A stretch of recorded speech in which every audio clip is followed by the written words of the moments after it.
It kind of blows my mind to consider the fact that we're up to nearly 600 episodes of this podcast, the 10% Happier podcast. That's a lot of conversations. I like to think of it as a great compendium of, and I know this is a bit of a grandiose term, but wisdom. The only downside of having this vast library of audio is that it can be hard to know where to start. So we're launching a new feature here, playlists. Just like you put together a playlist of your favorite songs. Back in the day, we used to call those mixtapes. Just like you do that with music, you can do it with podcasts. So if you're looking for episodes about anxiety, we've got a playlist of all of our anxiety episodes. Or if you're looking for how to sleep better, we've got a playlist for that. We've even put together a playlist of some of my personal favorite episodes. That was a hard list to make. Check out our playlists at 10%.com/playlist. That's 10%, all one word spelled out, .com/playlist, singular. Let us know what you think. We're always open to tweaking how we do things, and maybe there's a playlist we haven't thought of. Hit me up on Twitter or submit a comment through the website. Hey guys, my guest today was a very early employee at Twitter, so early that when he joined, there were only a few dozen people there. So really early employee at Twitter. He's also done a bunch of other things, including he once owned an auto repair shop. But the reason why he's actually on the show is he's got a new meditation app aimed at athletes called Lucid. His name is Jason Stirman. Here we go. From ABC, this is the 10% Happier podcast. I'm Dan Harris. Welcome, man. Hey, thanks, Dan. Thanks for having me. My pleasure. Here's the question I ask everybody. How and why did you start meditating? Yep. So I was maybe into my second or third year at Twitter, and one of my good friends there, lovely lady Michelle Gale, she invited me to attend a meditation class at Twitter. Now, I grew up in Texas, and the word meditation to me right away had some connotations that it was an Eastern religion thing. I thought it was something maybe you sit lotus style and levitate in a cave in Tibet or something. But almost decided I didn't want to tell her no, so I decided to go to this class. And were you interested in her or just, no, not at all. Okay. No, You're married, right? I'm married. Okay, yeah, okay. I married my high school sweetheart. Okay. But she did some HR stuff at Twitter, and okay. Really, it's not like you were macking on her. It's just that you were trying to be nice. She actually came. She's now one of our best family friends. Gotcha. And, okay. But she was really interested in meditation, and she got me to go to this class. And I remember walking to the class really hesitant, thinking like, we have to change into robes, or we have to understand some different language. I just had no idea no idea what meditation was, and so I remember showing up and meeting the meditation teacher, and he was kind of a young, hip, white guy, kind of looked like me or someone who could be like me. And right away I noticed he had the most calm aura about him. It's just very warm and gentle and such a nice guy. I remember when he shook my hand, it seemed so authentic. And I remember thinking at that point, I don't know if meditation is what made him like this, but I want to be more like this guy. Do you remember who it was? I have no idea. No idea. I never saw him again either. That was my first taste, and he did maybe a 30-minute guided meditation. I remember closing my eyes and breathing, and I remember about halfway through thinking, this isn't religious at all. This isn't spiritual. And I remember kind of at the end opening my eyes and feeling like, okay, that was something happened there. I remember feeling calm afterwards. And I thought, you know what, I could maybe get into this. And did you, from that moment on, pick up the habit, or were there some fits and starts? Yep. No, that didn't get into it right away. That class was offered maybe once a month or so at Twitter, and so I think I went 2 or 3 times toward the end of my career at Twitter. And then when I left Twitter with Evan Williams to start what is now Medium. Evan Williams was one of the founders of Twitter, and so you went with him to start a new company after Twitter. Yep. And Ev had been really into meditation also, and so when we started Medium, we really agreed from day one that we wanted to have a really mindful culture at Medium, and part of that would be having in-house guided meditation. And so then he hooked us up with a guy named Will Kabat-Zinn, who's John Kabat-Zinn's son. Yes. So we started bringing Will into our company 3 days a week to do guided meditation, 30-minute guided meditation, Monday, Wednesday, Friday. And when I started practicing with Will and got to spend some time with his father, John, and that's when I really started my own practice, and that was 5 years ago. And what has it done to you, for you? Sure, yeah.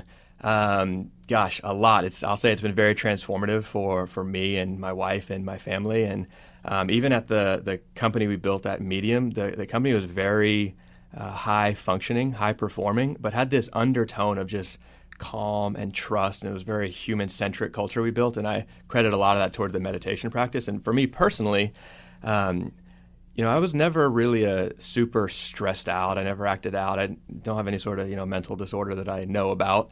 But really came to find just a sense of calm and awareness in my life, and kind of a foundation that I could return to, and not worrying about what I think may happen in the future, or dwell on some stupid mistake I made in the past. But just the ability to be here felt really powerful to me, and I felt like my days were longer. I felt like my senses were sharper, and I just really wasn't that stressed. Although I can say now, looking back, prior to my meditation practice, I think I was a pretty stressed out individual, and just didn't it never manifests itself in super unhealthy ways.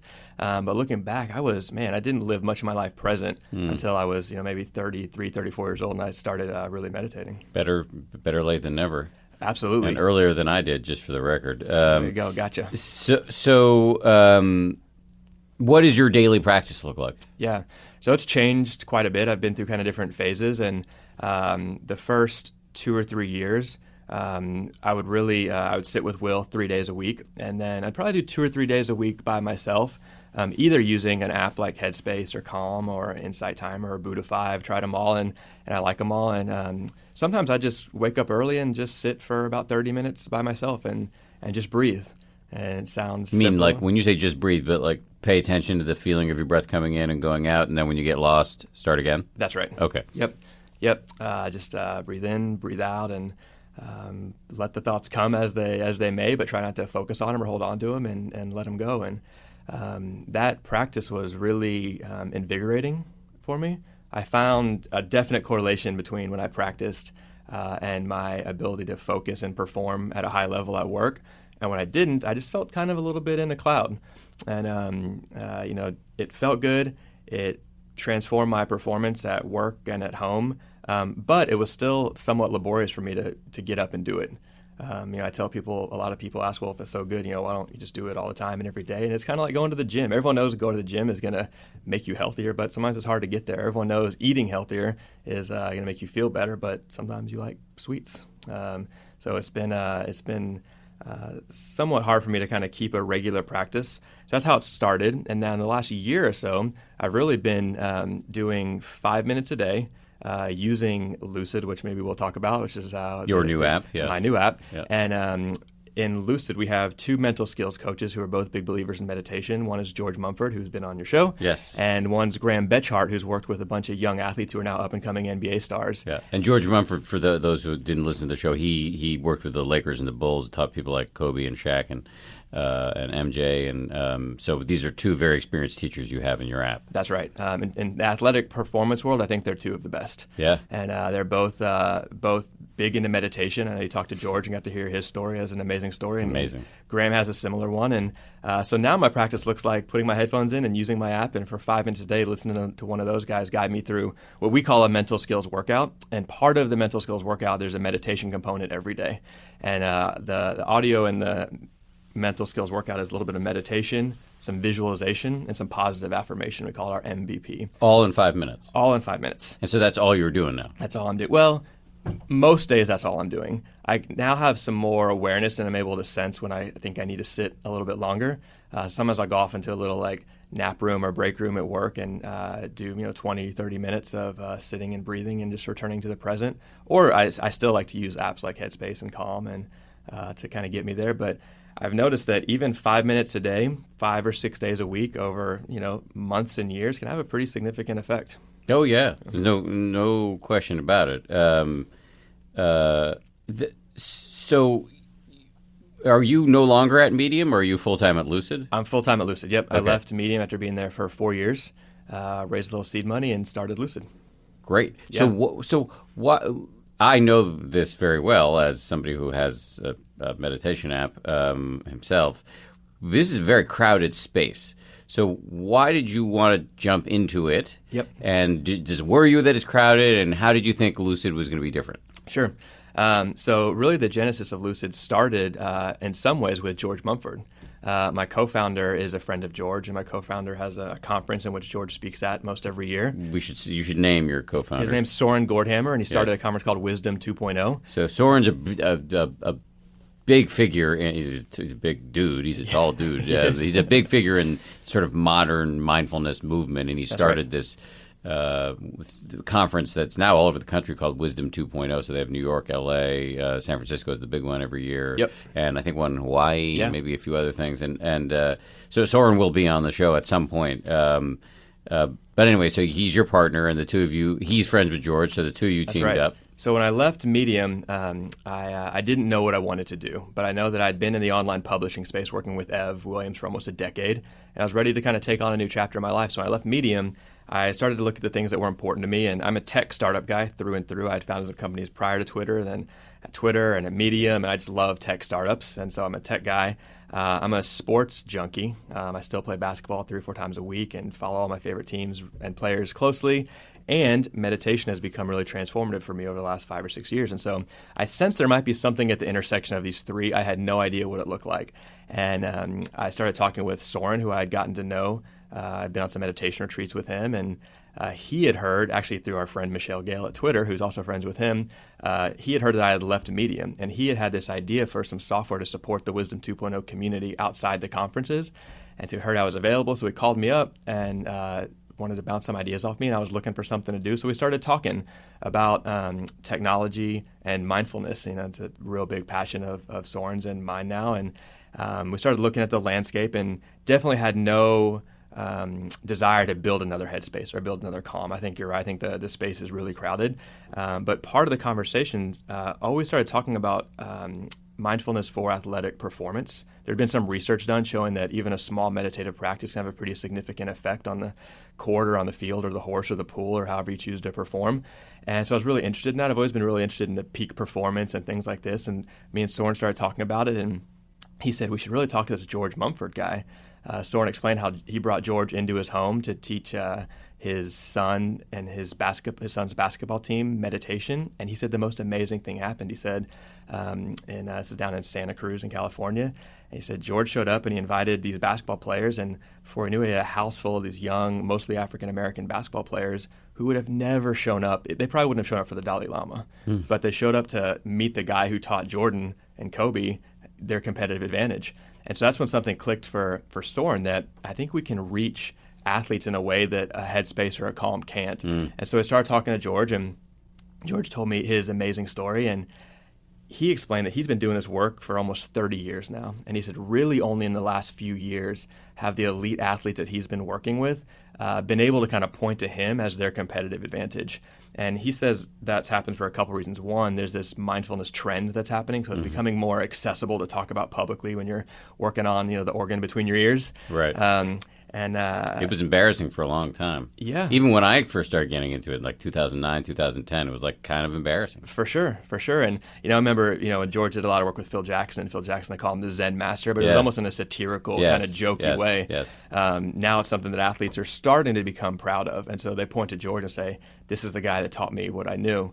And coupled with that, the science behind what happens to your brain, which I'm sure you're familiar with when you have a meditative practice, there's overwhelming evidence now that shows that a mindful or meditative practice can have a real significant effect on literally the physical makeup of your brain, which controls your body. And so the science behind it has allowed some athletes to kind of buy in and believe in it more.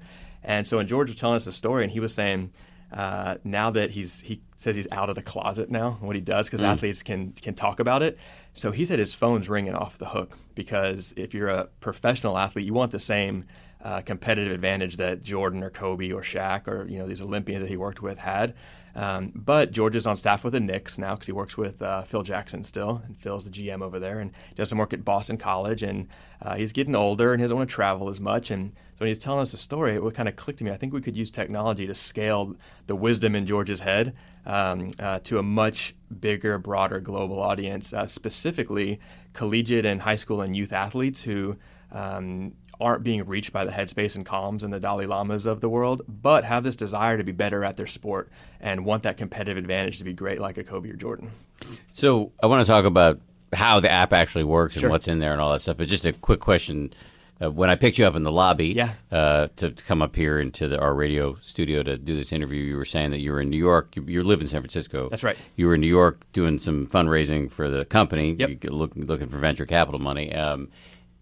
I am new to this game myself of like talking to venture capitalists and building a business. And the thing that venture capitalists want to hear is, how does it become $1 billion company? Sure. I have like no idea how to answer that. That's why I have people around me who actually know something about business. Right. But what is your answer to that? Is this a big enough market to target that it becomes $1 billion company? Yeah. So the way we're positioning Lucid is not another meditation app. We're positioning Lucid as a mental skills training app for athletes. And it may be surprising, but there's nothing out there like what we're doing. And the Headspaces and Calms of the world, they're starting to sense that there could be an opportunity to work with athletes, but they already kind of have a DNA and a profile in the world that isn't currently connecting with the demographic that we're targeting. And so when a venture capital asked me, how's it going to be $1 billion business? One simple answer is, in the U.S. alone, there's about 36 million youth athletes. And by our estimation, basically 0% of them have access to this sort of training. So we have a business model in the app right now. It's a membership service, $10 a month to train with us through our app and work with George Mumfords and Graham Betcharts of the world. And that's going extremely well. However, we seem to be attracting a new breed of investor, and specifically venture capital investor, that are really looking to do something good in the world. And so we're finding some investors that really believe in mindfulness and meditation and understand that we've crafted a product that's reaching a demographic that is not currently being reached. So the investors I get really excited about talking with are the investors where we can think about in 10 years when a whole new generation of young athletes is emerging and becoming the role models that the next generation is looking up to.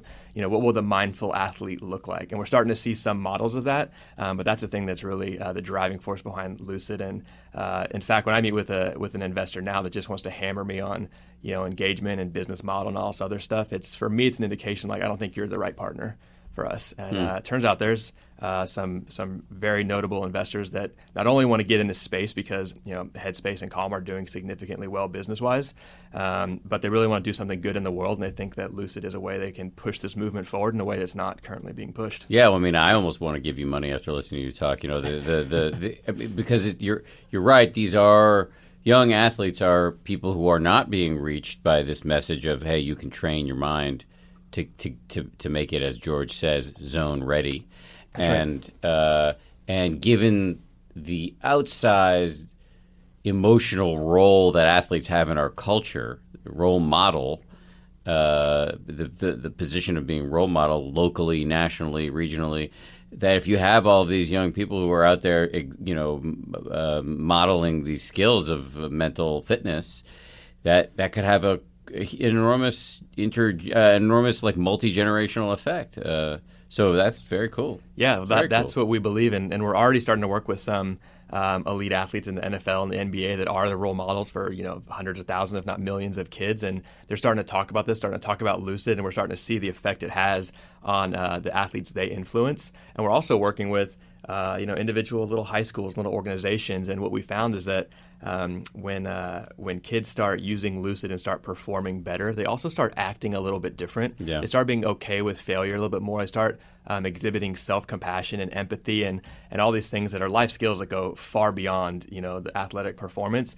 But what we found is those personality traits are somewhat attractive. Confidence is attractive. Yeah. And we say that Lucid really helps build your confidence and focus. And once athletes start using Lucid and start exhibiting some confidence and performing better, we found that the other players on the team are like, what's going on with you? Yeah. What are you doing? And, yeah. and Lucid is an answer to that question sometimes. And more importantly, when parents of other kids see how some kids are acting once they start training with Lucid, it has a real riveting effect on the surrounding community and environment. And I feel like we're doing something good in the world, and it's spreading in that way, and that's exciting for us. So I mean, like, grown-ups talk a lot, or especially in the meditation world, you hear a lot about mindfulness or emotional regulation, whatever. But really, for athletes, it's more about not losing it. Yeah. And people who can keep it together, that is, I mean, that comes off as cool and confident. Absolutely, absolutely. And what we know from George's work over the last 30 years and Graham's work over the last 10 years is that training your mind can have some really quantifiable, trackable performance on resulting performance on the court or the field. And so one of the things we like to talk about with our athletes is a concept we call next play speed, and the ability to be in the middle of a play and it go either really well or really poorly, and how quickly can you move on to the next play. And this is something that we really believe that learning how to meditate and learn how to be in the present is kind of the foundation for this skill. And so you can watch an NBA game and you can see a player shoot a 3-pointer. As soon as the ball leaves his hand, usually they're kind of watching it. If it bounces off the back of the rim, a lot of times you'll see the players like they sulk for a second. Their head goes down, their shoulders go down. They curse themselves. You can see them being hard on themselves, and then you can watch them and you can count 1, 2, 3, and then you can see at what point their head snaps back up and they're back in the game. And then once your head snaps back up, then it takes another couple of seconds to understand what's changed on the court or the field while you were out of it for just a couple seconds. A couple seconds on a basketball court, that's, there's lots of moving pieces that have changed. So then it takes a couple more seconds to kind of reassimilate yourself with the court and then know where to go.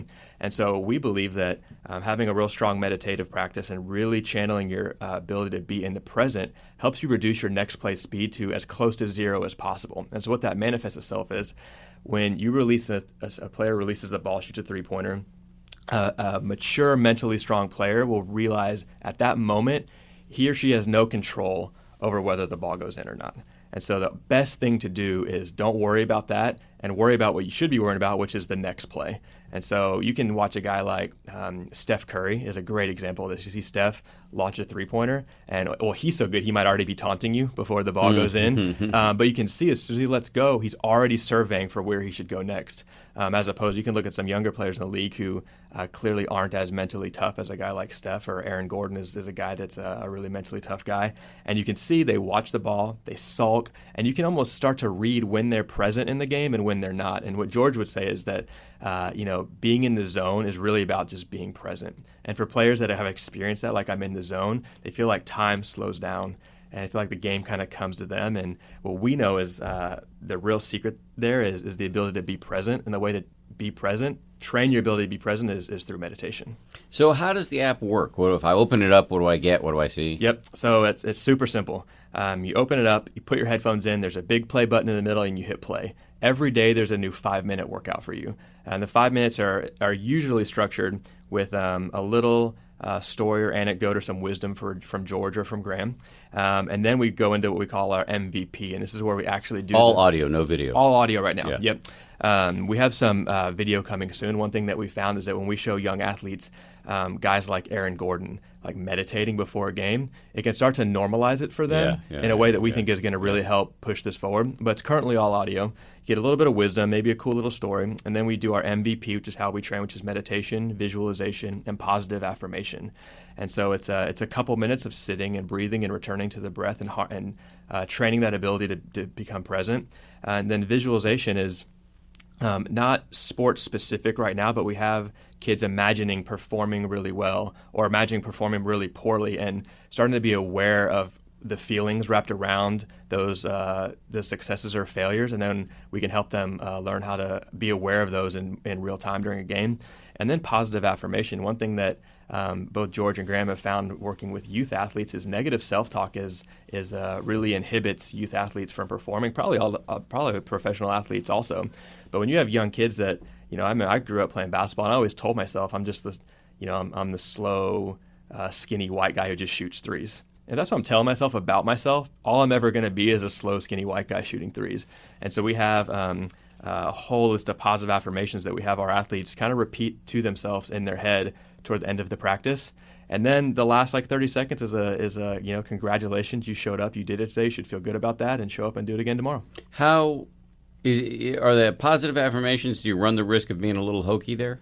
I don't think so. The way that the practices are, I realize the word positive affirmation, I kind of think of, what's that guy on Saturday Night Live? Stuart Smalling. I'm good enough, I'm smart enough, and doggone it, people like me. That's not how our affirmations sound in the app. And our affirmations are coming from the Graham Betcharts and George Mumfords. They're coming from respectable, credible figures, and they use terminology that athletes understand. They almost embody kind of a coach's attitude talking to an athlete. And when you have athletes repeating to themselves that it's okay to fail.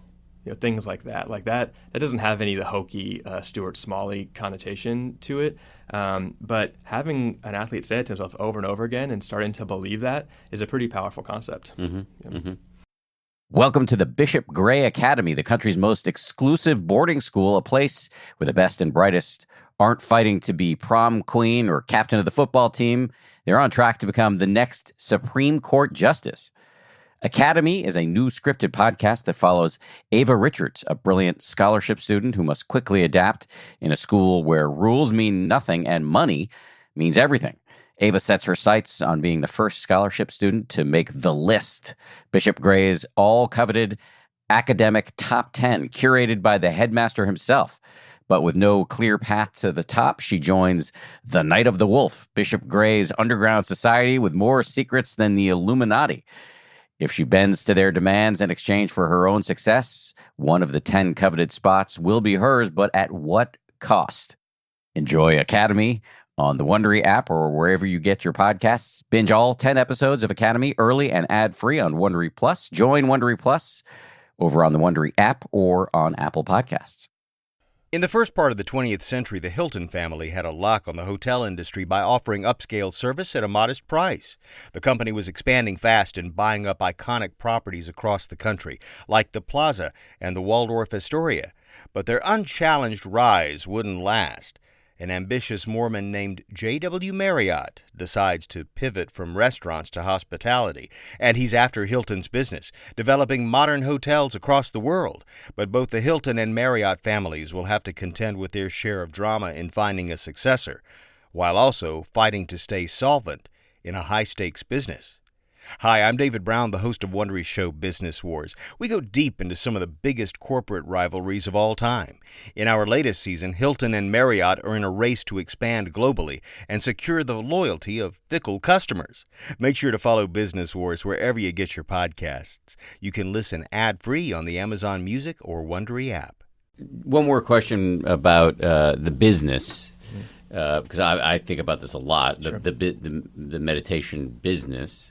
Which some people have, by the way, mixed feelings about that. That you should be a business, and I, Sure. as somebody who, considers himself a Buddhist, it's an interesting thing. Yep. But anyway, here I am. Here we both are in this business. Do you think is the meditation instruction / technology, whether it's through apps or other technology or even in-person trainings too, is this like Uber? Where there's going to be Uber and then like Lyft and others just like way behind and trying to sell themselves unsuccessfully, or is it going to be like fast food where you have a finite number, but like not just one number of big brands? Yep. I think it'll be closer to the latter. And the reason I believe that is because you can look at I think Headspace is probably the predominant, most popular app right now. Well, the first mover, and they're great. They're great. They're a great team, and we know Andy over there, and we really believe in the work he's doing.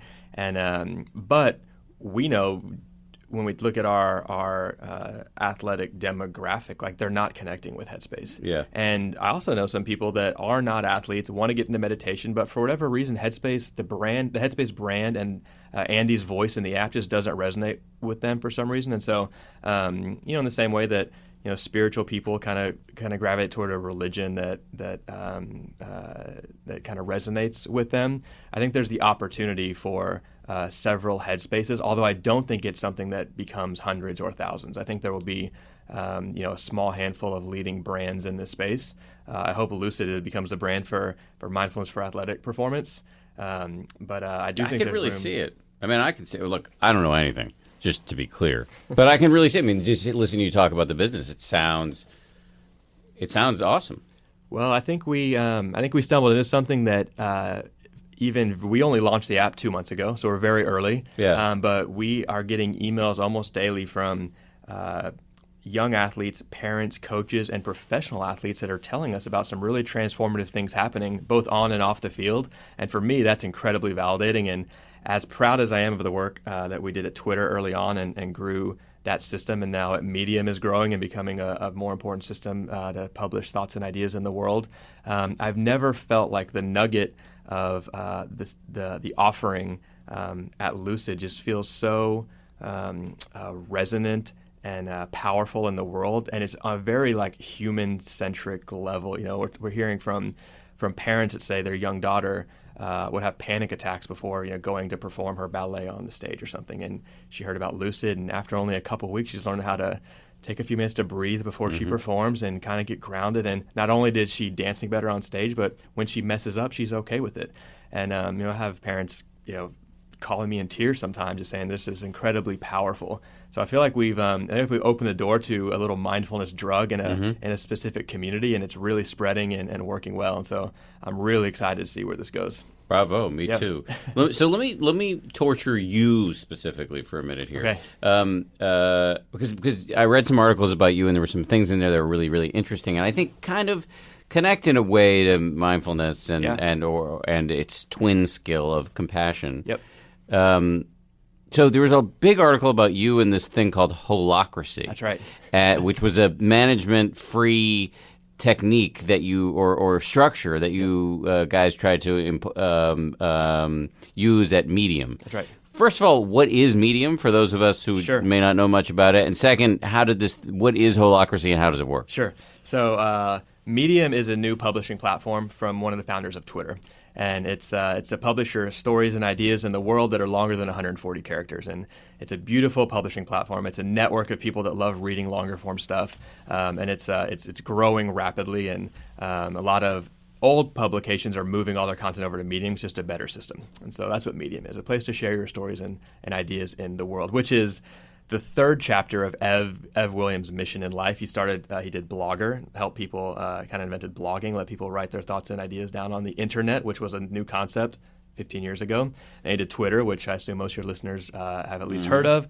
And Medium is the next chapter in his mission to really facilitate the exchange of stories and ideas in the world. And so we started Medium, and there was only a handful of us, 5 or 6 of us, and we grew to 6, 7, or 8, and we realized that we need some sort of structure in a company like any company does. And to Ev's credit, he's always attracted to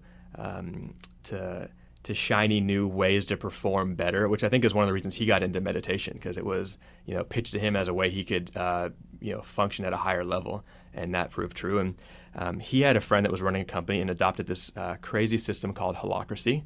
And Ev's friend explained to him that they adopted this new system in their company, and it changed everything for them. And they'll never go back to a traditional hierarchy of people with middle management, and the way they operate is super fluid, and everyone is very autonomous and making decisions, and they're kind of just kicking ass.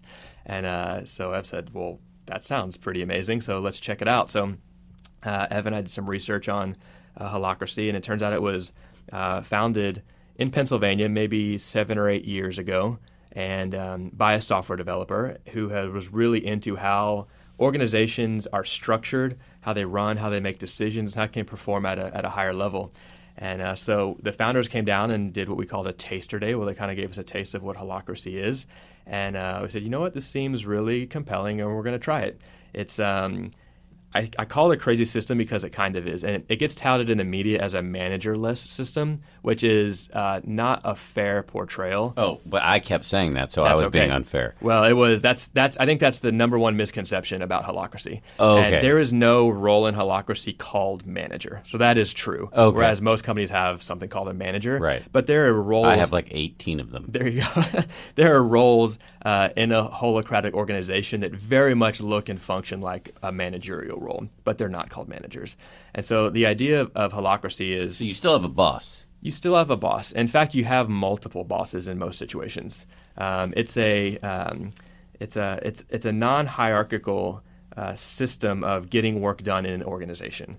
And what it really promotes is a high degree of autonomy. So you want to distribute decision-making authority as far down the tree as possible. And now this is much different than most organizations. Most organizations are hierarchies in which the power resides at the top, And at the bottom, there's not much decision-making authority. In fact, if a decision has to be made at the bottom of this tree, usually it has to go up through the channels to someone at upper management or executive level, and it has to go back down through the channels once a decision is made. And usually the people at the top don't have as much information as the people at the bottom who need the decision made. And so Holacracy tries to distribute that decision-making authority as widely as possible, which takes a pretty innovative, progressive guy like Ev Williams to say, you know what, I've made an unbelievable career of knowing how to build products and grow companies and run them well, but we're going to try something different. Instead of all the decisions kind of getting bottlenecked at my level, we're going to let kind of everyone in the company just kind of make their own decisions and run fast and trust we don't crash this car we're driving. But this seems like a recipe for chaos. Like, I'm just going to give you a tiny little example recently from within ABC News. I was supposed to go to Africa for 2 weeks for work, for a shoot. And so it was kind of planned, and I had to get, because I work for Nightline, but I also work for Weekend GMA, and so I had to get the heads of both of those shows to be okay with it. We had to work on the budget. I had to get it okay with my wife, but that's, I guess, sort of extracurricular. Right. And then kind of toward the end of it, I also have to get it okayed by the people who deal with all of where the various news anchors are at any given time. Right. Because we always need to have people nearby just in case, like, George Stephanopoulos is sick. Maybe I need to fill in for him or whatever, or he's going to take a vacation. So somebody is, like, looking at that. Right. And so we were pretty far along, and then the decision got kicked up to the boss ABC News, and he was like, actually, I think this is a bad time for Dan to be away for a variety of reasons. Yep. Totally legit reasons. Sure. All of which to say, had people lower down been empowered to just make that decision, we might have gotten to Labor Day, and the manager or whatever you want to call it would have been like, "Where's Harris?" Right. So so that's just one tiny example. Weren't there lots of moments? Aren't there lots of moments where Ev was like, "Wait a minute, you did what?" Yeah, absolutely. And so a couple points. One, Holacracy gives you the ability to be very explicit about who can make which decisions. So Ev could say, in my organization, I want Dan to be able to plan his own travel, and he's going to be called all over the world, do some news stories, and I want it to be okay for him to make that decision, full well knowing that he may not always make the best decision, but we'll learn. And then if he makes a bad decision, that'll be learning for us, and we'll be more robust because of it. We'll put up some guardrails so he doesn't crash the car in the same way. Gotcha. Or this holacratic system allows you to say, you know what, for this kind of decision, we actually need a pretty robust process, and this is the process we're going to put in place. And so Holacracy doesn't really dictate, doesn't prescribe how to make decisions, but it gives you a tool set to let you build a system around decision making that allows you to be on one end highly autonomous and let anyone make any sort of decision with rules or constraints you put in place. Or for some decisions, there could be a really robust, complicated process that has to go through. But one of kind of the core tenets is when you described everyone who needed to sign off before you went to Africa, one way you could be looking at that is like kind of consensus building. You have to look around and get everyone to kind of chime in and say, okay. And what the founders of Holacracy would argue is that consensus building is usually a lot of wasted time and effort to make. It might be better just to make a decision, and hopefully if it's a good one, it's a bad one, you'll learn from it and you won't make it again. Yeah. Interesting. I mean, I don't know if it's wasted time or effort, but it's a lot of time and effort. And either I don't want to make a judgment on it. But I read that Medium has now abandoned Holacracy as it's gotten bigger. That's right. So does that say that this principle does not scale? I don't think it's about scaling. I'll say the reason that Holacracy didn't work. I'll say Holacracy worked at Medium and they learned a lot. And even after I left, they're still practicing a lot of holacratic-like practices at Medium. For example, one of the things with Holacracy is the meeting structure is there's a very strict structure around how you have meetings. It works incredibly well. Meaning everybody gets to weigh in. Yeah, everyone has a chance to be heard on certain things, but they move very fast and you get a lot done and you optimize for the output of the meeting. And that was a tremendous aspect of Holacracy that they still adopt at Medium. But what we found was as we were growing and we started growing fast and adding people to the team every week, when you start a new job, you already come in with some anxiety. It's like, where am I going to sit? Who am I going to have lunch with? How am I going to impress my boss? And people kind of come in with some nervousness and anxiety. And that's just because we're humans and we join a new organization. And when you throw on top of that all still exists because you're new to this organization.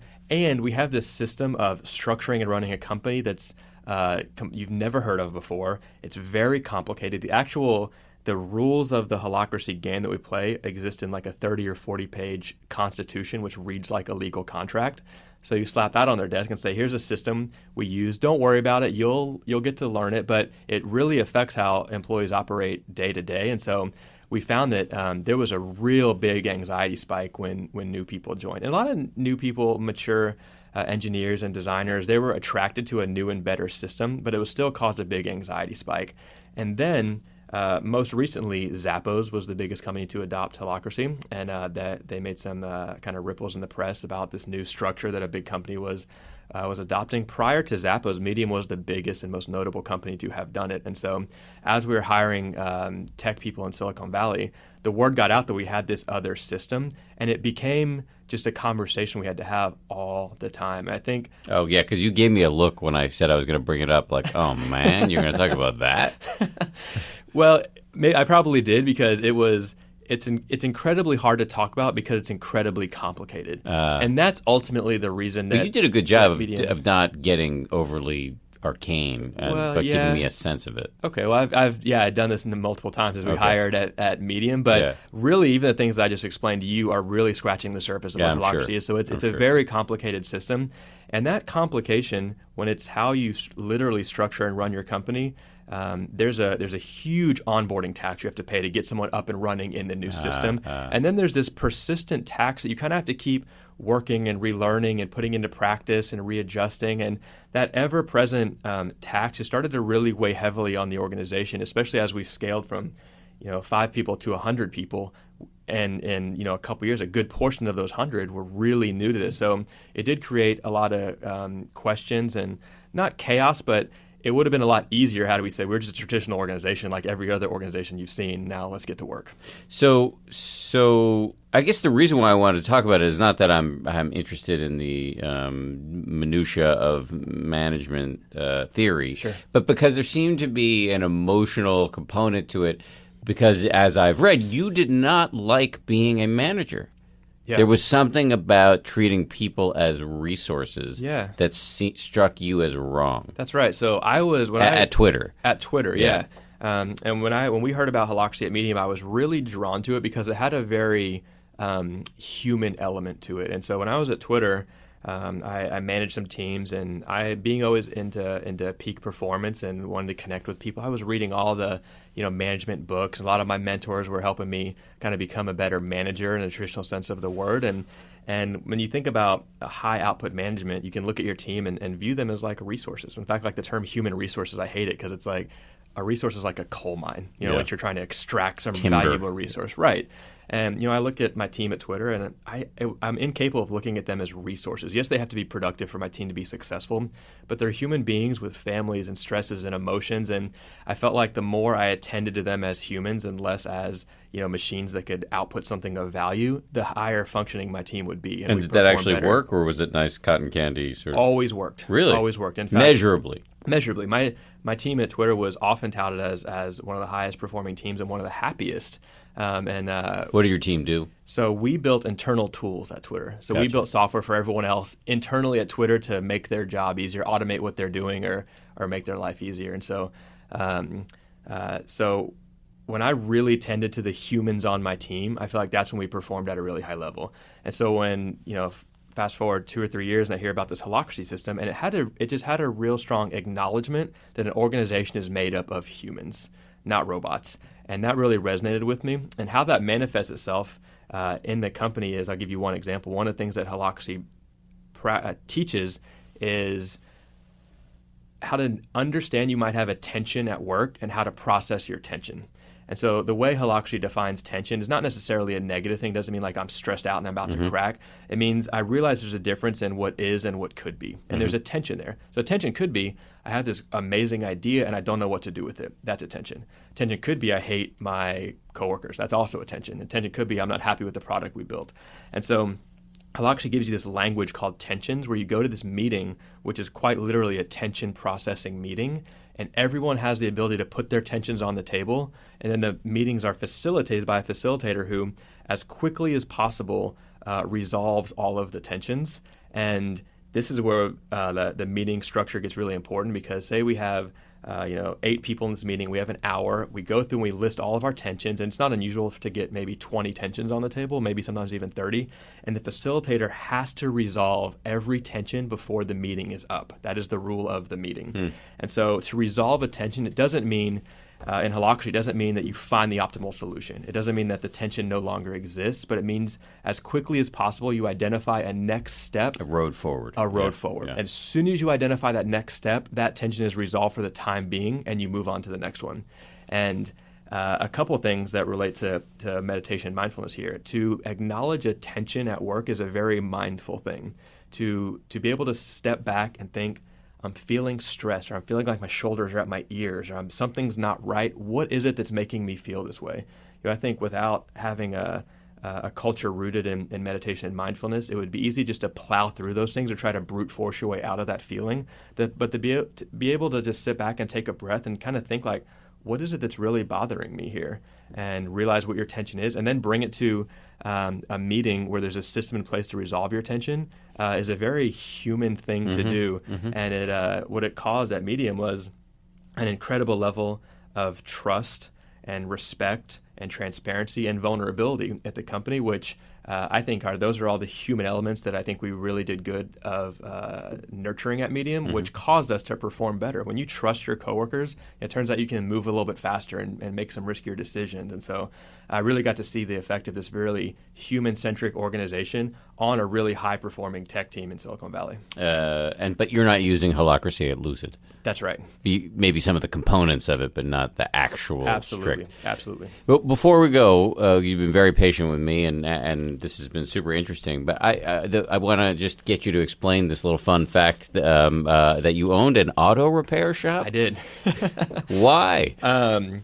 Nothing against auto repair. I just didn't think that would be in your wheelhouse. It is not in my wheelhouse. Okay. In fact, to this day, I can barely open the hood of my own car. Okay. If I do open the hood of my own car, I definitely can't tell you what's underneath it. So what were you doing? I was coming out of a time where I had been doing some freelance coding and design work. This is pre-Twitter. Pre-Twitter. I was in Texas. I always had kind of an entrepreneurial kind of itch that I needed to scratch, and so I was always kind of making things in the world and playing with different ideas. And my dad had a friend who ran this auto repair shop, and he was looking to sell it. And he had a deal, and the deal was about to get closed. And right before the deal closed, the whole deal fell through. Well, my dad's friend had already moved on and started a next business. And so there was this shop that was kind of looking for someone to come in and run it. And so I remember my dad came to me and he said, I know you have an entrepreneurial spirit. You always talk about running a small business. Here's an opportunity for you to run a small business. And I said, yeah, but I have no idea how to fix a car. And so I said, I know, but we had another friend that had run a shop, was currently running a shop and looking for a new location. So I went in kind of 50-50 with this guy. Well, right after we did that, the auto industry stopped doing so well, and people were buying new cars, not fixing their old cars. And my partner had to really maintain his shop, and so he kind of left me stranded at my shop. And so here I was, maybe 23, 24 years old, sitting behind the desk, running an auto shop where people come into these things already kind of like their guards up. Pissed. Like they're combative. Yeah, pissed. your car's not working. And they come in, and this is in Texas where these guys are these, bring in their big trucks, like, how much to fix the medulla oblongata on my 4x4. And most times I literally had no idea what they were asking me. And so I had to kind of put on this face like, let me go check. I lasted at the shop for about a year. Oh, that's pretty good. And I will say, it's a horrible idea to own a business in which you have no industry knowledge. Okay, that's a big learning. Yes. However, that year I think taught me more about running a business than anything I ever could have learned in any sort of MBA program or business school. And I was the the owner, the salesman. I ended up changing tires and changing oil and doing the finances and showing up at 5 a.m. to make sure the bathrooms were clean for the customer. And, that was, I've always been a pretty happy, optimistic, cheery guy. And that year of my life, I like to describe as the dark ages. That was not a happy time for me, but sometimes it takes being uncomfortable to really learn and grow. I think that's absolutely true. And it certainly applies to meditation. Sure. Jason, thank you very much. Of course. Thanks for having me. People who want to get lucid, where can they do it? GetLucid.com. GetLucid.com. GetLucid.com. Yeah, okay. Check it out. All right, there's another edition of the 10% Happier podcast. If you like it, I'm going to hit you up for a favor. Please subscribe to it, review it, and rate it. I want to also thank the people who produce this podcast, Josh Cohan, Lauren Efron, Sarah Amos, and the head of ABC News Digital, Dan Silver.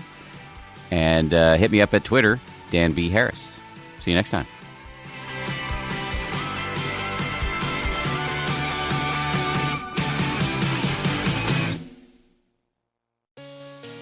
Hey, Prime members.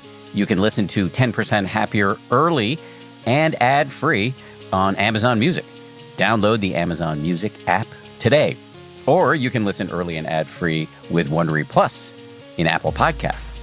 Before you go, do us a solid and tell us all about yourself by completing a short survey at Wondery.com/survey.